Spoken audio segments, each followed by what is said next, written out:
ya harus diperiksa. Ini kenapa Legok Nangka nggak jalan-jalan? Gitu. Kenapa Lut Nambo nggak jalan-jalan? Gitu. Oh, cenah mau pakai KPBU. Ya kalau KPBU-nya macet diganti atau sama multi years. Masjid aja bisa. Ya kan? Ya. Al-Jabar kan dengan multi years. Bisa. Artinya penanggulangan sampah juga regulasinya multi years aja. Lebih ke goodwill ini ada. Ya, jangan KPBU terus bertahan dengan KPBU, udah pugup KPBU teh macet. Kekeh we gitu. Bandung kalau di stop suplai airnya dari Kabupaten Bandung, dari Bandung Barat nggak bisa minum. Oke. Dan cenah kita buat aja sumur, enggak, udah merah semua zonanya. Mau berapa meter lagi kita bor ke dalam, nggak ada airnya juga.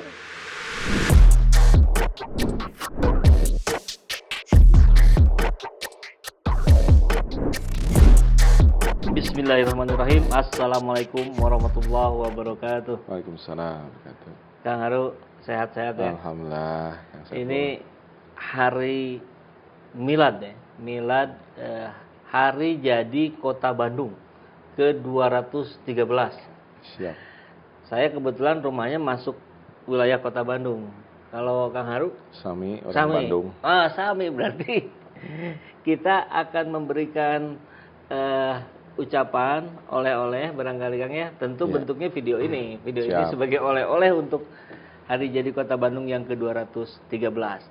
Dan yang akan menjadi fokus pembahasan kita di siang hari ini adalah tentang penanganan sampah yang luar biasa menjadi sorotan nasional ketika ada kebakaran di TPA apa Kang namanya Kang? Sarimukti ya. Sampai berminggu-minggu. Kalau sekarang sudah ini belum ya Kang? Sudah padam? Masih juga? Masih. Udah sebulan ini? Iya, udah susah Kang. Oh, itu ininya karakter si karena komponen sampahnya ya? Iya, kan sampah mengeluarkan gas metana ya. Nah. Jadi kalaupun sudah padam, asapnya mungkin masih ada. Sekali-kali keluar juga api gitu. Kemarin sempat hujan deras ya, itu bagus. Oke, iya. Tapi sebelum masuk ke sana, yang menarik adalah judul dari thumbnail yang ada di sini, Kang. Ini ada sampah organik, sampah anorganik, dan sampah B3. Terus buzzer RP masuk kemana ini? B3. B3. Karena banyak tokoh-tokoh bangsa termasuk selevel Pak Yusuf Kala pun bilang ini buzzer RP ini sampah peradaban katanya. Itu sudah telak-telak gitu bahwa ada satu buah komunitas yang merusak proses-proses demokrasi di Indonesia yang banyak orang sebut namanya buzzer RP. Dan sampah ini kalau kata Kang Haru masuknya ke sampah B3. B3 itu bahan kimia berbahaya ya. Saya kira mau ada satu lagi di samping kanannya, sampah peradaban gitu, atau sampah masyarakat masuk ke situ.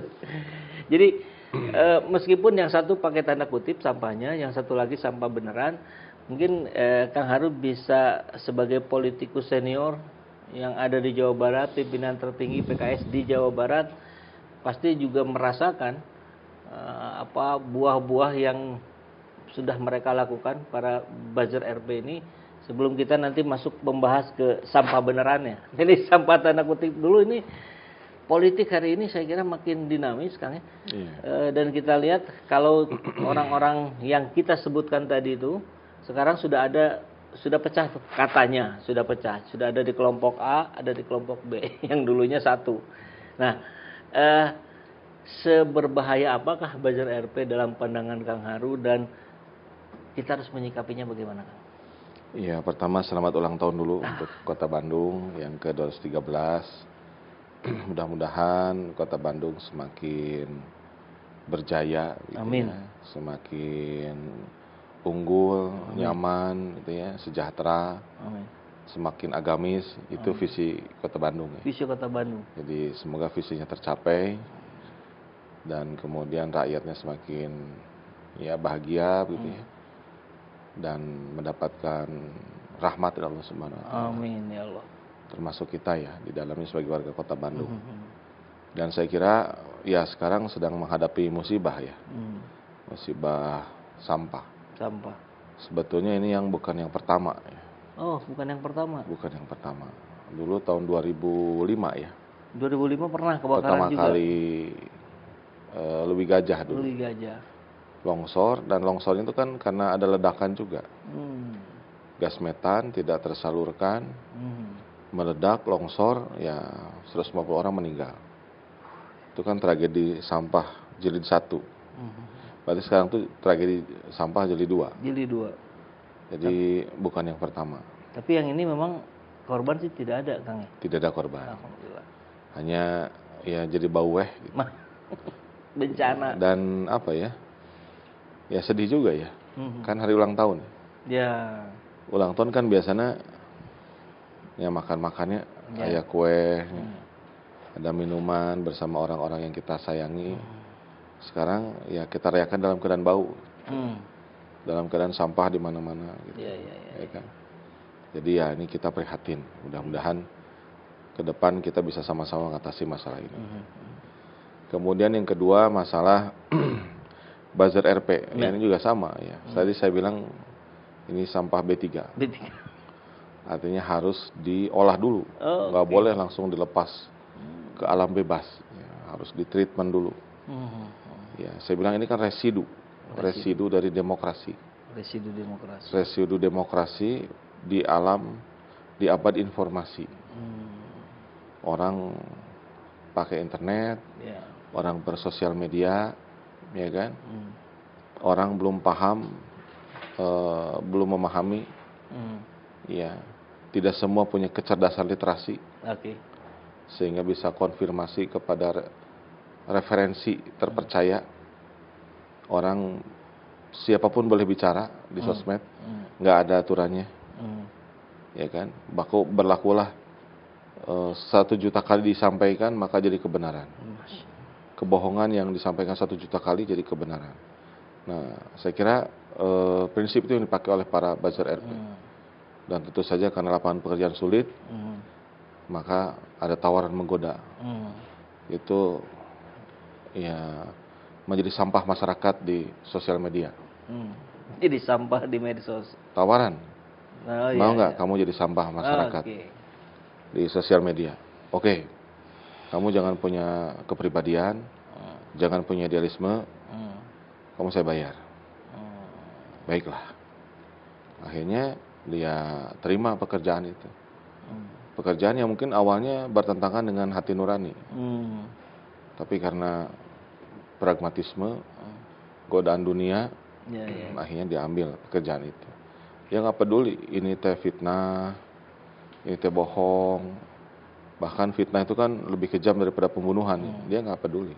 Yang penting dapat uang. Jadi masternya uang. Jadi saya jadi ingat nih, saya pernah nonton diskusinya Kang Haru dengan Mbak Nurul Arifin itu di RRI kalau tidak salah, sempat menyinggung ini juga ya.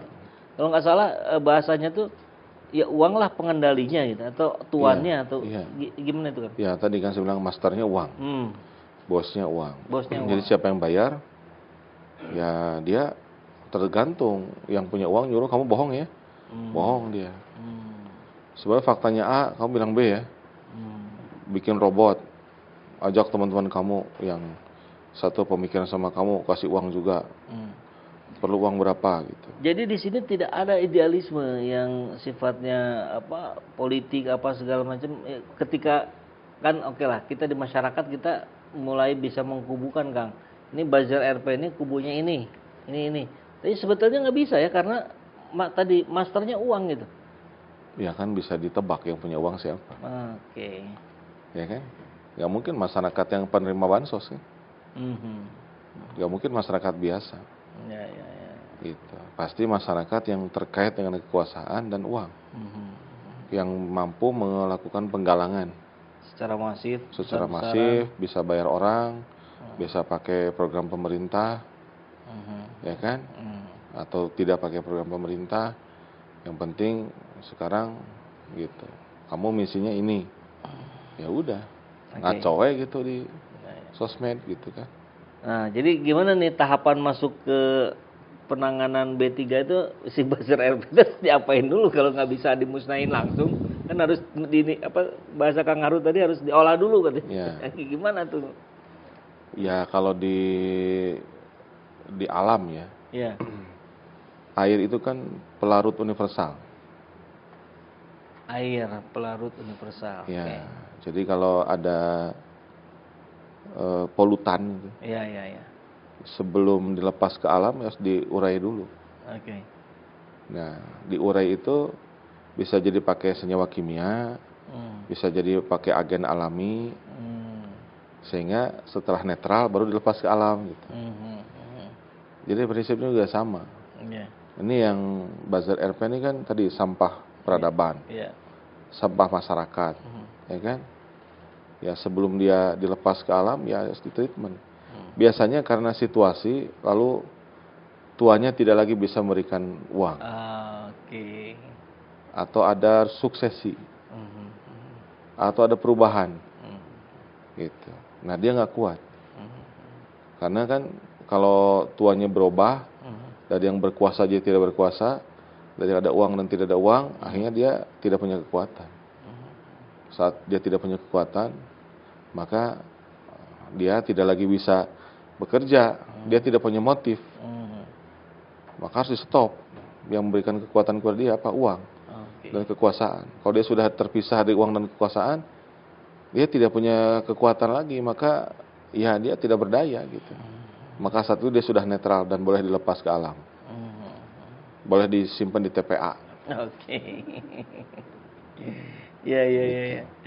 Tapi berarti yang lebih berbahaya itu sebetulnya bukan buzzer RP, tapi si pemberi proyeknya itu berarti Kang ya? Ya sama lah. Sama aja. Kan turut serta persekongkolan. Oh, persekongkolan. Jadi yang memberikan order juga saat itu lebih berbahaya lagi sampahnya. Mungkin sejenis uranium. Oke. Jadi harus di treatment oleh treatment khusus. Ya, untuk barang radioaktif. Bahkan ada yang itu mah nggak bisa, butuh ratusan tahun, jadi harus di packing dulu, ya pakai beton sehingga gelombang yang bisa keluar, ditanam di satu pulau terpencil, dilarang masuk ke situ, baru bisa netral mungkin 2 abad berikutnya. Gitu. Oke. Ini juga sama, mungkin harus di pack, masukin ke pulau terpencil, dilarang melintas. Lokasi ya. Baik. Mudah-mudahan kalau yang menang 2024 pemimpin yang tidak menggunakan buzzer lagi Kang ya. Sehingga citra yang muncul dari kekuasaan adalah hasil kerja gitu, bukan penggiringan opini. Ya itu kan sudah mulai kelihatan. Katanya kan dalam survei selalu nomor 3. Ya. Tapi nomor 1-2-nya takut. Ya, mau gabung lagi. Mau gabung. Jadi kan berarti kerjaan buzzer RP ini. Ya, ditaruh nomor 3. Mungkin aslinya nomor 1. Sebetulnya ya. Buktinya kan untuk melawan nomor 1, yang nomor 2, nomor 3-nya harus berkoalisi. Iya. Gitu. Nggak logik gitu. Ya, gitu. Harusnya diselesaikan oleh nomor 2 juga udah kalah kalau beneran. Harusnya gitu. Mungkin ada kaitan juga sama cebong dan kampret. Gitu. Jadi buat melawan perubahan itu, cebong sama kampret berkoalisi. Cuma nggak berdaya tuh. Ya, cebong sama kampret berkoalisi melawan tanda-tanda alam. Oh nggak bisa. Mau menghentikan, jangan musim kemarau, hujan terus. Bisa. Maka bermusyawarahlah cebong sama kampret, ya nggak bisa. Udah waktunya musim kemarau ya kemarau, iya kan? Kan nggak ada urusan musim kemarau, musim hujan dengan cebong kampret, adanya sama badai El Nino. Kecuali cebong kampret berhasil melobi El Nino, jangan masuk. Gitu. Melobi kehendak alam, dan itu tidak mungkin ya. Kehendak alam adalah. Jadi udah kita sampaikan aja salam perpisahan untuk cebong dan kampret. Oke, baik. Nah, saya kira sudah tergambar lah ya bagaimana penanganan terhadap para buzzer RP ini yang harus dilakukan. Nah, sekarang kita masuk pada sampah yang benerannya ini, karena kita sebagai warga Bandung tadi Jawa Barat kemarin ada bencana di TPA Sarimukti. Ini apa yang akan menjadi fokus dari Kang Haru misalkan sebagai ketua fraksi PKS di Jawa Barat untuk mendorong segera pulih atau hal-hal apa yang harus dilakukan kemudian? Iya, jadi kan ini sampah nggak selesai-selesai ya. Mungkin sejak 2005 itu bahkan berarti sudah Hampir 18 tahun. 18 tahun. Kita boleh bilang dari 18 tahun yang lalu sampahnya nggak selesai. Kenapa itu, Kang? Ya kitanya nggak serius. Kalau kita nggak serius mah nggak ada yang bisa dikerjain. Artinya pekerjaan-pekerjaan tidak dituntaskan gitu oleh yang sebelumnya. Iya, nggak serius. Kita nggak serius. Nggak serius. Ya. Nggak serius itu eksekutif dan legislatif. Ya semua, kita semua. Ya? Kita semua. Jadi sekarang mah nggak usah saling menyalahkan. Kita semua nggak serius, jadi sampahnya masih masalah. Sekarang anggap dalam waktu pendek kita melanjutkan darurat sampah. Kita berharap PJ Gubernur memperpanjang darurat sampah. Kan selesai 24 September. Ya. Artinya kemarin Kota Bandung, Kota Cimahi sudah minta agar Gubernur memperpanjang. Saya belum tahu diperpanjang atau tidak. Gitu. Kenapa harus diperpanjang? Karena kalau tidak diperpanjang, maka pemerintah tidak bisa mengeluarkan dana cadangan. Dana darurat. Iya, untuk mengatasi sampah. Sementara sekarang di TPS kan masih numpuk sampah. Sarimukti kan belum normal. Yeah. Jadi yang kita bicarakan tuh baru bagaimana supaya sampah itu tidak numpuk di TPS aja. Dan yang kita bicarakan tetap Sarimukti. Gitu. Artinya masih gawat darurat gitu kalau orang sakit mah gitu. Masih ngobrolin UGD gitu. Jauh dari pembahasan bagaimana sampah bisa menjadi keberkahan, jauh itu ya. Jauh teuing. Jauh teuing. Jadi kita baru langkah pertama dulu, ini kedaruratan diteruskan. Okay. Nah, tapi sebentar Kang, punten Kang, bisa keburu lupa. Kalau komunikasi dengan PJ Gubernur sudah ada ya? Sudah kita sampaikan. Terkait ini termasuk sampah juga bahwa sudah? Sampah harus jadi perhatian. Gitu. Dan masa kedaruratan harus dilanjutkan. Dalam pembahasan perubahan APBD kita juga tanya dari Dewan, ini untuk kedaruratan berapa penanggulangannya, alokasinya berapa? Gitu. Sudah. Tapi belum beranjak dari bagaimana supaya tidak lebih memburuk gitu kalau orang sakit mah. Tapi posisinya masih darurat, barang masih statusnya darurat, artinya kan masih di UGD. Iya. Gitu. Bahkan mungkin di ICU. Iya kan? Kalau ICU kan ya perhatian semua ke situ. Ya. Nah, tapi untuk menyembuhkan belum. Sekarang baru jangan meninggal aja dulu lah. Jangan sampai seperti jadi pertama gitu. Namru di mana-mana sampah gitu kan. Gitu. Nah, coba yang saya khawatirkan itu jangan-jangan ini teh belum membuat efek jerak gitu kepada semua pemangku kepentingan. Masyarakat belum jerak, eksekutif belum jerak. Kalau legislatif mah insya Allah lah sudah jadi perhatian semua fraksi. Gitu. Cuma eksekutif saya belum tahu. Tapi kalau misalnya Kota Bandung sudah meminta darurat, Cimahi sudah minta darurat, artinya eksekutif sudah. Saya nggak tahu eksekutif provinsi. Mudah-mudahan juga sama. Tapi nggak cukup kita berada di dalam kedaruratan. Kita juga harus berpikir jangka menengahnya bagaimana, jangka panjangnya bagaimana, gitu. Jadi ada 5 aspek yang harus diperhatikan. Pertama regulasinya. Gitu. Ini regulasi sudah memadai nggak untuk menyelesaikan masalah sampah? Ini wilayahnya eksekutif ya? Eksekutif legislatif. Oke, pengawasan. Iya harus diperiksa. Ini kenapa Legok Nangka nggak jalan-jalan? Gitu. Kenapa Lut Nambo nggak jalan-jalan? Gitu. Wow, cenah mau pakai KPBU. Ya kalau KPBU-nya macet diganti atau sama multi years. Masjid aja bisa. Iya kan? Ya. Al-Jabar kan dengan multi years. Bisa. Artinya penanggulangan sampah juga regulasinya multi years aja. Lebih ke goodwill ini ada. Ya, jangan KPBU terus bertahan dengan KPBU udah pugup KPBU teh macet. Kekeh we gitu. Masalahnya mestinya malah bukan lagi goodwill, ini bencana gitu. Iya, makanya saya bilang ini teh bencananya sudah menyentuh rasa sakit belum. Kalau belum menyentuh rasa sakit, belum mengatakan enough gitu. Ya bakal ya kita baik-baik saja. Jadi harus menyentuh sisi trauma alam bawah sadar. Gitu. Jadi regulasinya gimana? Makanya saya bilang jangan bicara KPBU terus. Buka opsi multi-years. Misalnya butuh 4 triliun untuk mengaktifkan Legok Nangka. Kita ngutang 4 triliun untuk menanggulangi COVID kemarin dalam konteks APBD supaya tetap normal kan ditempuh. Ya, bisa. Pinjam ke PT SMI. Jadi bayaran hutang 8 tahun. Untuk sebuah APBD supaya seolah-olah nggak ada COVID. Rencana awal dituntaskan. Kan gitu. Ya. Itu kan political will. Ya. Ya kan? Kita juga bisa kan bikin masjid semegah itu. Iya kan? Ya, kenapa untuk urusan sampah kita nggak sedramatis itu juga berpikirnya gitu. Itu ya. Kalau konteks regulasi. Berikutnya institusi. Ini yang mau nangani siapa? Gitu. Kota Bandung selama ini kan pakai BUMD. Sekarang BUMD sudah dibuarkan. Ya kan? Sekarang pakai dinas.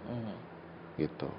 Di provinsi juga oleh dinas. Nah, harus diperiksa dinas ini fit nggak mengerjakan urusan sampah ini.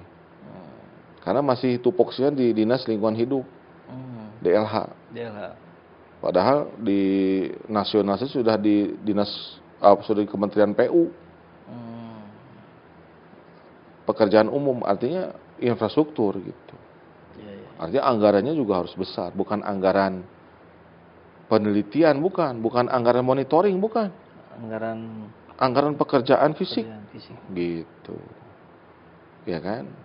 Ini panjang lagi ceritanya nih. Nanti ada Sungai Cilamaya yang begitu tercemar. Tercemar apa? Tercemar pertama oleh industri, yang kedua oleh lindi juga.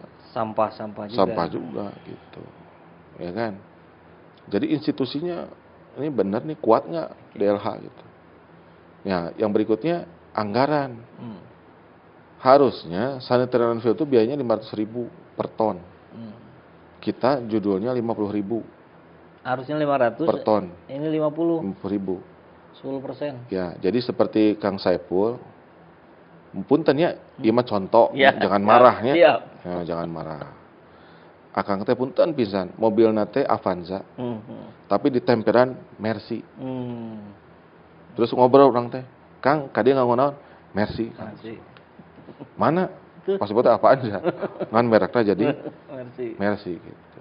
Nah kan nggak boleh begitu. Harusnya penanggulangan sampah dengan sanitary landfill, unit cost-nya 200.000 per ton, ya jangan diubah jadi 50.000 dan dikasih judul ini sanitary landfill. Ya pasti mau benar atuh. Kita mah suka kayak gituan teh gitu. Lebih suka seolah-olah gitu. Seolah-olah sanitary landfill padahal opal dumping. Iya kan? Jadi ya kita memang menikmati situasi situasi begini teh. Bahasana teh kapok-kapok. Nah, yang berikutnya teknologi 4. Teknologi. Nah, yang suka diobrolin teh teknologi aja. Apa nih insenerator, RDF gitu. Ini bisa jadi tenaga listrik. Ya, kadinya gitu. Padahal sampah itu 80% itu biaya. Biaya jasa supaya tidak jadi masalah. 20% baru itu jadi bisa jadi bernilai secara ekonomi. Artinya yang nilai ekonomi ini mengurangi dari harusnya 100% jadi 80%. Bukan jadi itu menguntungkan, belum bisa. Gitu. Sekarang tuh masih posisinya harus. Dan yang kelima, partisipasi masyarakat. Pernah ke toilet umum? Sering. Bagaimana aromanya? Wah, luar biasa. Iya kan? Ngahilibir. Pernah ke toilet di mall? Iya. Pernah ke toilet di hotel? Iya. Beda kan? Segar, harum, bersih. Kalau di kamar di hotel bintang 5 bisa tidur di toilet. Pertama kering harum, terang gitu kan? Iya. Mun tunuh gitu nya, aduh teu kuat pisan, bisa bobo di toilet. Ya kan? Benar. Tapi coba itu. Nah, kenapa bisa begitu? Karena yang di toilet mall mah, karena toilet di hotel bintang 5 mah diurus toiletnya. Kalau di ditu mah mangawe.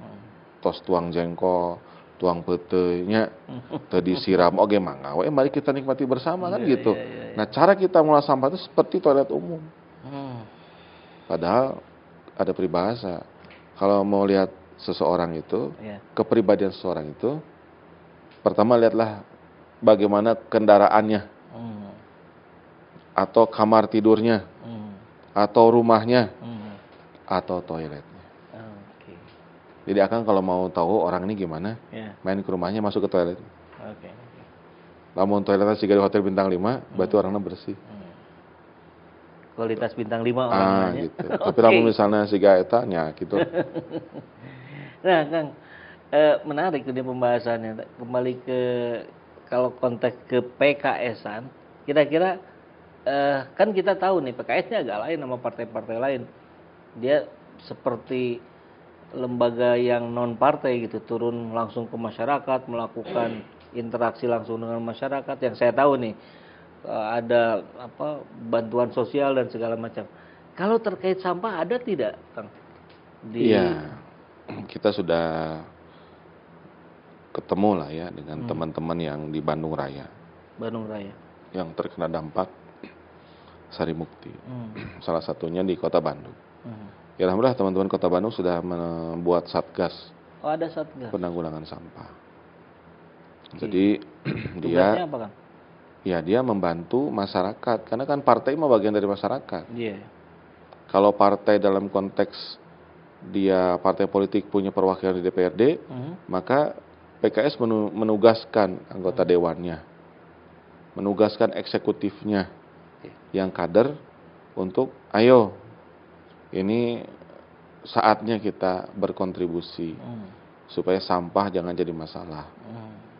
BCAD juga ayo gitu. Ketika sosialisasi sisipkan bagaimana kita mengolah sampah di rumah masing-masing, memilah sampah, mengolah sampah organik. Kan kalau sampah anorganiknya bisa jadi bank sampah, bisa jadi uang, ya kan? Yang organiknya bisa diolah jadi pupuk. Bisa dimanfaatkan. Kalau bisa mah gitu. Kita udah nggak buang sampah lagi ke TPS. Kalau sampah sudah tidak buang lagi ke TPS. Iya, sudah tidak lagi buang sampah ke TPS. Karena yang anorganiknya jadi bank sampah, yang organiknya jadi pupuk. Jadi TPS-nya kosong. Kalau TPS kosong, nggak ada yang mau dibawa ke TPA. Karena kita kan peradabannya masih kumpul angkut buang. Kumpul, diangkut, dibuang gitu. Itu peradabannya. Jadi yang tadi kan buzzer RP lah sampah peradaban. Nah, peradaban sampah kita berkumpul, angkut, buang. Dari mana buktinya? Tadi, teknologinya apa? Sanitary landfill. Anggarannya seberapa? 50.000, pasti open dumping. Dengan judul sanitary landfill. Yang gitu teh masuknya kebohongan publik nggak, Kang? Bisa dituntut nggak gitu yang gitu-gitu? Ya mungkin lebih tepat menipu diri sendiri.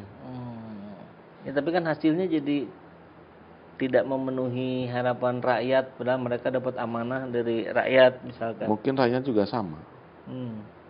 Kan almarhum wali kota Bandung Mang Onde pernah cerita, ibu-ibu gelis nganggo kurudung mereka pengajian nyana keresek, aya sungai lung. Jadi sungai itu aya kasur, aya dipan, aya kursi, ya kan? Jadi kita juga harus mengakui masyarakat kita juga belum dididik. Kalau masyarakat berarti kan harus diedukasi. Ya, jadi dari TK, SD, SMP, SMA, kuliah. Kalau udah keburu tua, ya nggak apa-apa, didiklah di masyarakat. Memang pasti susah. Tapi ini harus kita paksakan. Apa yang bisa memaksa? Undang-undang. Apa yang bisa memaksa? Peraturan daerah. Siapa yang bisa memaksa? Kepala daerah. Makanya kalau mau selesai masalah sampah, kepala daerah harus punya kesadaran tentang ini. Gitu. Mungkin isunya nggak populer mungkin. Tapi ada, Kang, saya udah cerita juga ke Kang Ali kemarin tuh di Bandung mana ya? Masuknya Bandung Timur kali ya.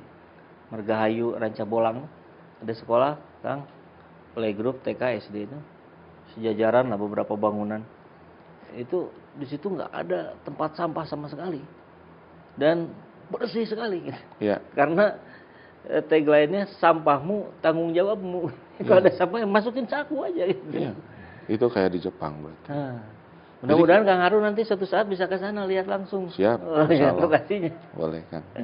Nah, kalau kembali ke penanganan sampah ini, kira-kira terkait tahun-tahun ini ada target tertentu kah Kang untuk ini harusnya selesai ini? PKS mencari kepala daerah yang komitmen menyelesaikan masalah sampah di Bandung Raya di Jawa Barat. Oke. Saya akan masukkan itu dalam kriteria. Oke. Mau maju dari PKS, apa konsep Anda untuk menangani sampah? Tuh aja Kang, weh. Oh iya. Ya, jadi real masalah sampah. Minimal pilkada Jawa Barat lah. Iya, sama sekalian juga pemilu. Pemilu legislatif BCAD dari PKS harus aware masalah sampah. Gitu. Ya, jadi saya membayangkan ini jadi satu-satunya partai yang peduli sampah secara masif ini kalau. Ya, kita ingin PKS salah satu partai yang disebut Green Party. Partai yang peduli dengan urusan lingkungan. Ya, sekarang isu perubahan iklim secara ekstrim, ya, pencemaran termasuk sampah itu isu dunia. Jabar itu masih rawan air bersih kan, bahkan kota Bandung sekalipun. Kalau kita bicara kemiskinan ekstrim, ya, maka air bersih itu sebagai hak dasar manusia itu belum terpenuhi di Jawa Barat. Silahkan ke BPBD. Hari ini kita sedang menyalurkan 5 juta liter air ke berbagai pelosok kota kabupaten se-Jawa Barat. Dekat daerah rumah saya aja Kang di sini Cicadas. Iya. Itu masih tuh pakai tangki itu. Air bersih. Ya artinya kan belum selesai. Belum. Ada PDAM nggak nyala kan? Iya, nggak nyampe jaringannya. Dan Bandung kalau di stop suplai airnya dari Kabupaten Bandung, dari Bandung Barat nggak bisa minum. Dan cina kita buat aja sumur, enggak, udah merah semua zonanya. Mau berapa meter lagi kita bor ke dalam, nggak ada airnya juga. Jadi bukan berarti musim kemarau terus solusinya teh bikin sumur bor, bukan. Udah zonanya udah merah. Gitu. Jadi apa yang harus dilakukan kalau sudah zona merah itu Kang kira-kira? Iya, pertama harus kita perbaiki resapan air. Buat sumur-sumur resapan. Biopori yang kayak gitu. Buat biopori. Tuh. Kan itu tuh bisa dikolaborasikan dengan pengelolaan sampah. Iya kan? Si bioporinya diisi oleh sampah. Iya. Iya kan? Nanti kalau hujan nggak banjir karena airnya masuk ke dalam. Gitu. Nah, kalau sudah ada kesadaran ini terakhir mudah-mudahan Kang. Sudah ada kesadaran dari anggaplah di warga Kota Bandung ini pengen ikut kontribusi dalam bentuk tadi bikin biopori, pupuk segala macam, tapi nggak punya ilmu, nggak tahu caranya. Kira-kira ada nggak yang PKS memfasilitasi sampai ke sana tidak Kang? Iya, jadi kita punya kegiatan namanya PKS Menyapa. Oke. Di PKS Menyapa tuh ini salah satu. Kalau PKS Menyapa kan urusannya sama pilpres pileg. Iya kan nggak bisa ngobrol, makanya langsung pilih Pak Anies gitu. Pilih PKS. Kan ngobrol heula tuh. Oke. Kang. Tapi intinya PKS Menyapa itu bukan melulu urusan coblos si A, coblos si B. Bukan, gitu PKS kan, Menyapa itu ada 85 kegiatan. Oke, ini yang saya baru tahu ini. Ya. 85 kegiatan. 85 macam kegiatan. Salah satunya pengelolaan sampah dengan bank sampah, dengan mengolah jadi pupuk. Jadi sekarang di Bandung Raya teh ada bahan gitu ngobrol teh. Bukan mempolitisasi sampah, bukan. Justru kita ingin para BCAD, struktur partai, kader partai, ya kasih solusi. Karena di kita mah nggak bisa, kan diskusi kita sebelumnya kan nggak bisa. Tiba-tiba milih Pak Aniesnya kan nggak bisa. Makanya tiba-tiba jojol. Ya, jenengan Pak Saiful, Pak Aniesnya kan nyambung tuh. Ya kan? Kumaha Kang di lingkungan Akang, TPS, aduh pinuh Kang, bau. Gimana dari Pak RW sudah ada program belum? Ya. Gimana kalau kita bikin kegiatan sama-sama ngolah sampah gitu. Baru sampah bisa dikelola nih di RW kita.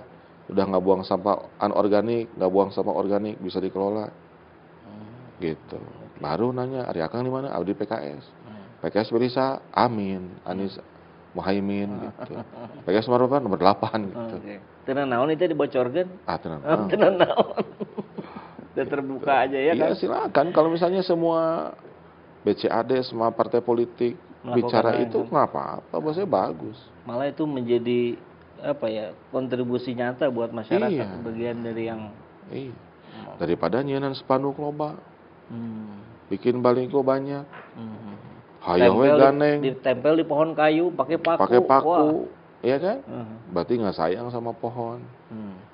Mending ayolah kita ngobrol we semua ini mah usum darurat sampah atau saya KPU ge lah. Terus sosialisasi cara nyoblos teh bari ngurus bagaimana memilah di rumah. Wah keren itu, keren. Iya kan harus konkret gitu. Masalah kita apa? Kita di situ mainnya gitu. Jadi jangan melulu bicara tempat pemungutan suara TPS, tapi urus dulu TPS yang ini, tempat pembuangan sampah sementara sekosong-kosongnya gitu. Pan aya dongeng. Oh gimana Kang? Om di mana? Di TPS. TPS seberapa? TPS 2. Setengah jam kemudian, Om di mana? Urang di TPS 2. Ente di mana? Urang di TPS 2. Nanti panggih. Yang satu di tempat pemungutan suara, yang satu di tempat pembuangan sementara. Nggak ketemu. Aduh, jadi urusan pemungutan suara geser dulu lah ya ke TPS, tempat pembuangan sampah sementara, biar tidak banyak, kalau bisa zero gitu, zero sampah. Zero waste karena 20% dijadikan pupuk, 80% dijadikan apa tadi Kang? Ya, jadi untuk bisa didaur ulang gitu ya. Jadi kalau sampah itu kita harus melihatnya 80% itu harus dibiayai. Oke. 20% ini bisa menghasilkan keuntungan. Ini maksudnya yang di rumah tadi Kang? Oh, di rumah. 60% kita itu biasanya jadi sampahnya sampah organik. Iya, itu bisa jadi pupuk. Yang 40% itu biasanya anorganik. Bisa jadi bank sampah. Bank sampah bisa dikebang sampahin. Ya. Bank itu berarti jadi uang. Jadi uang, Masya Allah. Ya. Kalau mikirnya benar mah udah selesai semua. Kalau benar mah air, makanya kan kalau hujan itu kan berdoa. Iya. Allahumma shayyiban nafi'an. Ya Allah, hujan ini supaya jadi berkah. Iya. Ya kan? Tapi kalau nggak berkah, ya kan? Jadi bencana. Ketika hujan jadi banjir. Ketika kemarau nggak bisa minum. Ya kan? Sama sampah juga. Kalau dikelola dengan baik, anorganik jadi uang, organik jadi pupuk, jadi uang juga. Jadi uang juga. Tapi kalau nggak dikelola dengan baik, judulnya musibah Bandung Lautan Sampah Jilid 2. Itu mah karena kita salah urus. Malu-maluin ya. Aduh. Mudah-mudahan ini kado yang berharga buat PJ Wali Kota Bandung kan, termasuk PJ Gubernur Jawa Barat. Harus nonton nih videonya ini. Nanti Taifah mohon bantuannya dikirim tuh ke WA-nya Pak PJ. Nanti kita kirim linknya ke Pak PJ. Hatur nuhun. Mudah-mudahan tetap sehat karena banyak yang harus dikerjakan. Mudah-mudahan bermanfaat buat semua. Assalamualaikum warahmatullahi wabarakatuh. Alhamdulillah.